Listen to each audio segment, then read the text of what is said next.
Imagine this. You wake up one morning, gasping for air, not because you're suffocating, but because you've just realized something terrifying. Every choice you've ever made, every sacrifice, every yes you forced out of your mouth when you meant no, none of it was truly yours. You were following a script written by someone else. Parents, partners, society, the ghosts of expectations whispering in your ear. And now as you stare at the ceiling, a single question claws its way out of your throat. What if the most selfish thing you could do is also the most generous? This isn't a hypothetical, this is your life. You've been taught that selfishness is a sin, that putting yourself first makes you a villain, a taker, a wound on the world. But what if that's the oldest lie ever sold? What if the people who call you selfish are the ones depending on your silence? Think about it.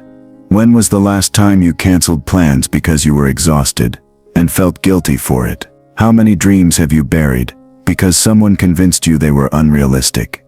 Who benefits when you shrink yourself to fit into the spaces they've assigned you? This isn't just about saying no. This is about realizing that the world doesn't just allow you to betray yourself. It depends on it. The more you give, the emptier you become. The more you sacrifice, the less you have to offer. And yet, here's the cruel joke. You're called noble for it. But nature doesn't work this way. A river that never receives rain dries up. A fire that only gives light, never fed, turns to ash. Even oxygen takes carbon dioxide to create what we need to breathe. So why are you the exception? What if true selfishness, the kind that terrifies people, isn't about taking from others? What if it's about refusing to let them take from you? This is where the real work begins. Because the answer isn't a slogan, it's a rebellion. Stay with me. This is about to change everything. Before we go deeper, if this resonates, if you've ever felt the weight of expectations crushing you, do me a favor. Like this, subscribe, and hit the notification bell. Because what comes next, most people never hear it. Don't be one of them. We've all been told in one form or another that being selfish is a vice. It's embedded in our culture, our families, and even our spiritual teachings. Do unto others as you would have them do unto you. It's better to give than to receive, and the ultimate catchphrase, put others first. These maxims are supposed to guide us toward moral excellence, but in reality, they often imprison us in a cycle of self-denial. But why is this the case? Why have we as a society become so afraid of selfishness, to the point where we've twisted it into something shameful, something to be avoided at all costs? To answer that, we must look beyond the surface and delve into the psychological and philosophical forces that shape our understanding of selfishness. Carl Jung, the father of analytical psychology, understood the profound impact that societal conditioning has on the human psyche. Jung believed that we all have a shadow, the unconscious part of ourselves that we often repress because it doesn't fit the socially acceptable image of who we should be. In his theory, this shadow is the part of us that holds our primal desires, our darker impulses, and yes, our selfish needs. Jung's idea is simple yet profound. By denying our shadow, we deny a part of ourselves, and in the process, we lose the very energy that could fuel our personal growth and creativity. The shadow, though often feared, is the gateway to our truest potential. But in our world of social pressures, we are conditioned to reject this part of ourselves, and thus we suppress our desires, our needs, and our individuality. This repression isn't just psychological, it's cultural. Friedrich Nietzsche, the 19th century philosopher, explored the idea of the slave morality, a set of values that glorifies humility, self-sacrifice and obedience, at the expense of the individual. Nietzsche argued that these values are not only a means of social control, but they also lead to the stagnation of the human spirit. When we place the needs of others above our own, we inadvertently allow our personal power, creativity, and freedom to wither away. Nietzsche's call to become who you are is a radical invitation to step beyond the constraints of societal expectations and embrace your most authentic self,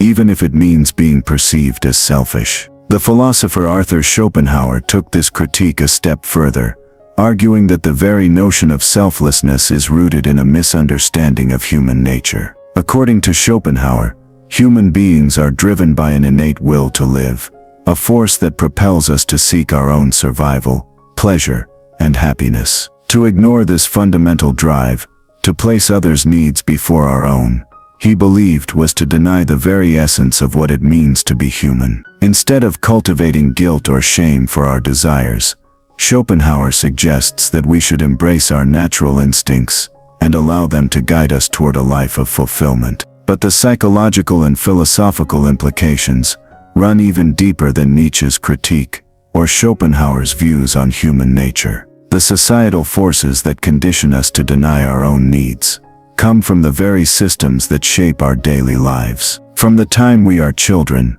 we are taught to share, to be kind, to think of others first. But what happens when we're taught to share and give at the expense of our own well-being? What happens when we're conditioned to view our personal desires as secondary to the demands of others? What happens is we lose sight of ourselves. Jean-Paul Sartre, the existentialist philosopher, argued that we are condemned to be free.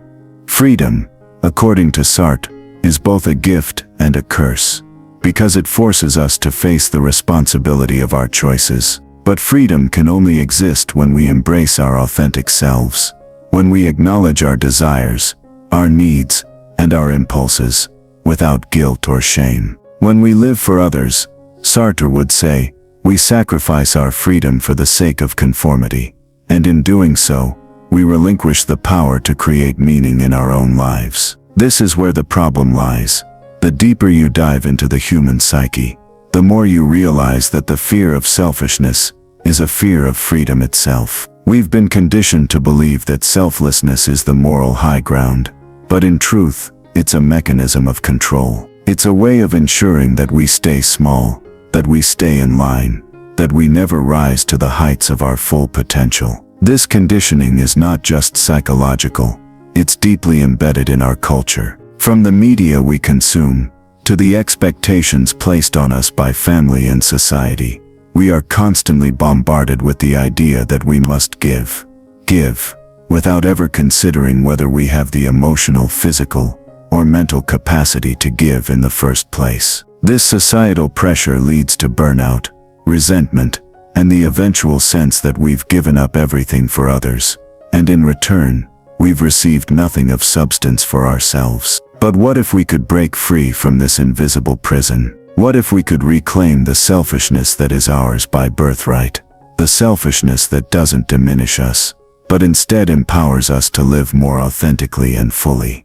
We've explored the psychological and philosophical roots of why we're so afraid of selfishness, but what about the unseen consequences of this conditioning? What happens when we continuously put others' needs above our own, suppressing our desires and needs for the sake of what we've been taught is the right thing to do?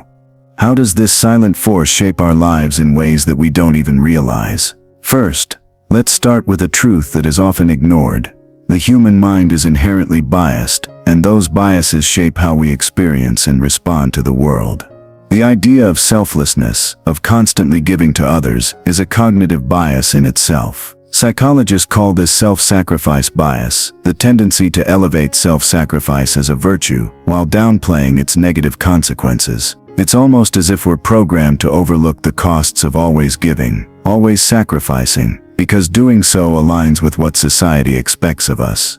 But the cost is real. The more you sacrifice yourself, the more your own needs are ignored, both consciously and subconsciously. Over time, this creates an internal conflict, where you begin to feel increasingly resentful of the people you've been giving to. The paradox is undeniable. The more you give, the less you feel appreciated, and the more you begin to feel disconnected from your true self. You might start to wonder, why does it always feel like I'm the one who's been left behind? This silent resentment builds slowly, almost imperceptibly, like the crack of ice beneath your feet. At first you might not even notice it, but then it begins to affect your relationships. It affects your energy levels, your sense of self-worth, and your mental health. You've been giving so much to others that you've forgotten how to give to yourself, and now you're simply running on fumes. Neurologically, this is where things get even more complex. The brain, which craves balance and equilibrium, will attempt to compensate for this constant state of self-sacrifice. This is where cognitive dissonance comes in. Cognitive dissonance is the psychological tension that arises when our actions conflict with our beliefs. In the case of selflessness, we believe that by sacrificing for others, we're being good, noble, and virtuous. But when we start to feel exhausted, resentful, and unfulfilled, this creates a rift between what we believe to be true and what we're actually experiencing. In other words, the more we deny our own needs, the more our mind fights to resolve this internal conflict. And the result? Mental exhaustion, emotional burnout, and an overwhelming sense of frustration that can turn into depression. It's like running a marathon without stopping for water. You'll eventually collapse from the exhaustion, and your body or mind will demand attention.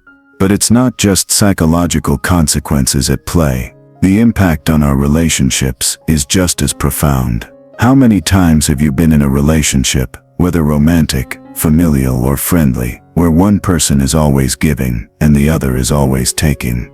The person doing the giving might feel noble, but eventually, resentment begins to creep in. This dynamic doesn't just affect the giver, it creates an unspoken imbalance that slowly chips away at the foundation of the relationship. The recipient, meanwhile, may not even be aware of the toll they're taking. They may continue to receive the benefits of selflessness, but without ever acknowledging the emotional cost it carries for the giver. Over time, this can breed an environment of unspoken frustration, missed opportunities for mutual growth, and ultimately, disconnection. And yet, these consequences don't stop there. In society at large, this collective belief in self-sacrifice fuels a culture of dependence and entitlement. When we are taught that selflessness is the ultimate virtue, we set up an environment where people are constantly looking to others for validation and support, without ever learning how to stand on their own. We create a world where it's easier to give than it is to take care of yourself. And in turn, we rob ourselves of the power to cultivate genuine independence and autonomy. The more we lose touch with our own needs, the more we become trapped in a cycle of giving and receiving that is ultimately unbalanced and unsustainable. We stop asking ourselves, what do I need to thrive? And instead focus on what others need from us. The end result, we become exhausted, disillusioned, and unable to fully show up for the very people we've been trying to help. Now I know what you might be thinking, but isn't it our duty to care for others? To be there for those who need us? Yes, it is, but not at the expense of your own well-being. You can't pour from an empty cup. And here's the kicker, by continually putting others first, you're not just draining your own energy, you're also limiting your ability to help them in the long run. It's not sustainable to constantly give without replenishing yourself. And when you fail to take care of yourself, you become a shadow of who you were meant to be. Someone who exists only to serve others, but who has lost sight of their own purpose and potential. It's time to break free from this silent trap. The truth is, the consequences of living a life of constant self-sacrifice are far more severe than we realize. It's a path that leads to burnout, dissatisfaction, and emotional numbness. But there is a way out. One that doesn't involve abandoning others, but rather reclaiming what is rightfully yours, your time, your energy, and your freedom. It's time for a radical shift in perspective, one that will challenge everything you've believed about selfishness. Are you ready? Because the path forward isn't about continuing down the road of self-sacrifice or feeling guilty for taking care of yourself. It's about flipping the narrative entirely. Instead of constantly bending to the will of others, it's time to reclaim your power. I want you to imagine something that may seem counterintuitive. What if the most powerful thing you can do for others is to first put yourself first? It's not about withdrawing from the world or ignoring the needs of others.